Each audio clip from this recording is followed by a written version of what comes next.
kasih Anda masih bersama dengan kami di Editorial Media Indonesia. Saat ini kami telah terhubung dengan Sekjen Perhimpunan Rumah Sakit Indonesia, Dr. Lia G. Partakusuma. Dr. Lia, selamat pagi. Apa kabar, dokter? Selamat pagi, baik, alhamdulillah.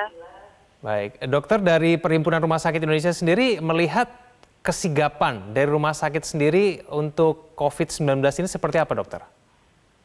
Ya, jadi kalau kita dari Persi selalu menyampaikan kepada teman-teman di rumah sakit melalui Persi daerah atau wilayah itu agar rumah sakit itu selalu update dalam hal SOP.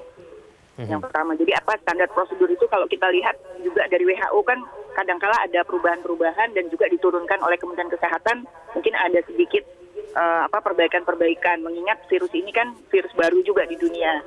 Jadi yang pertama tentu kita bilang bahwa rumah sakit harus updating dalam hal standar operating procedure. Terus kemudian yang kedua adalah rumah sakit memang harus mempersiapkan betul-betul mengenai sarana dan SDM-nya.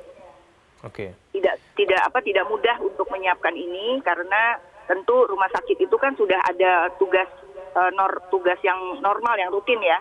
Dan kemudian ini harus dibebankan untuk isolasi tersebut. Nah, di rumah sakit memang ada isolasi, pada umumnya ada hampir semua rumah sakit, tapi tentu jumlahnya itu tidak dalam jumlah yang banyak. Nah, itulah sebabnya sarana harus khusus, SDM juga harus khusus. Karena alurnya pun, ya. Baik, dokter, alurnya pun berbeda ya.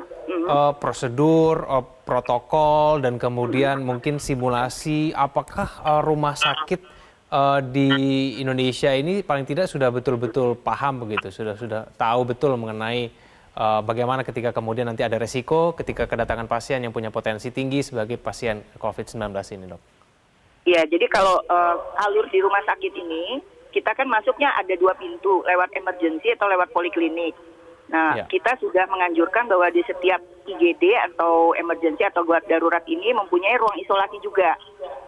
Jadi artinya apabila pada waktu screening awal itu ada kecurigaan, tentu biasanya kita akan usahakan dipisah dari pasien lain. Itu yang mungkin yang awal yang dipesankan. Nanti setelah itu kita lakukan prosedur pemeriksaan dan sebagainya. Apabila bisa ditangani di rumah sakit tersebut, maka akan dimasukkan ke ruang isolasi di sana. Apabila tidak, maka akan dirujuk ke rumah sakit yang punya fasilitas. Itu yang dilakukan sementara ini ya. Dan untuk simulasi-simulasi. Nah ini kan tapi efeknya menimbulkan kepanikan, Mas Kohar. Nah, hal-hal semacam ini kan mestinya tidak terlalu dikembangkan di dalam masyarakat yang rasional. Masyarakat yang rasional, dia akan lebih menyaring dulu informasi-informasi yang datang pada mereka. Apalagi situasi seperti sekarang ini. Ketika informasi dengan sangat mudah diakses. Ketika hampir semua orang di Republik ini memiliki smartphone yang bisa mengakses media sosial, bisa bermain di media sosial. Nah, pada titik ini apa yang perlu dilakukan publik adalah mengecek dan mengecek. Siapapun membaca informasi harus mengecek dulu sebelum menge-share, sebelum dia membaginya dengan yang lain atau menyampaikannya kepada yang lain, gitu kan. Termasuk tadi isu-isu seperti itu, misalnya. Dulu ada wabah ini adalah merupakan kutukan dan seterusnya. Nah, hal-hal semacam ini yang mistis, yang tidak rasional, itu juga harus ditekankan kepada masyarakat karena itu sumber dari terjadinya kecemasan yang berlebihan. Ketika orang cemasnya berlebihan, maka imunitas tubuhnya makin drop. Ketika imunitas tubuhnya makin drop, ya benar saja dia bisa kemudian terkena COVID-19. Tapi kita mudah-mudahan dengan kesigapan rumah sakit, dengan kesigapan berbagai macam elemen yang ada di Indonesia, kita tetap bisa menahan pada level 1 ini sajalah. Artinya pada beberapa yang sudah positif kena, tetapi mereka akan bisa sembuh. Dan akhirnya kita bisa melalui ini dengan selamat. Mudah-mudahan nanti begitu musim kemarau datang di bulan April atau akhir April atau Mei, semuanya sudah selesai. Gitu. Amin, Mas. Terima kasih telah bergabung sama kami pada pagi hari ini. Mas, selamat pagi. Pemirsa, alih-alih sebatas menyiapkan ruangan isolasi, manajemen rumah sakit harus melatih seluruh awak menghadapi keadaan darurat corona pada skala komunal.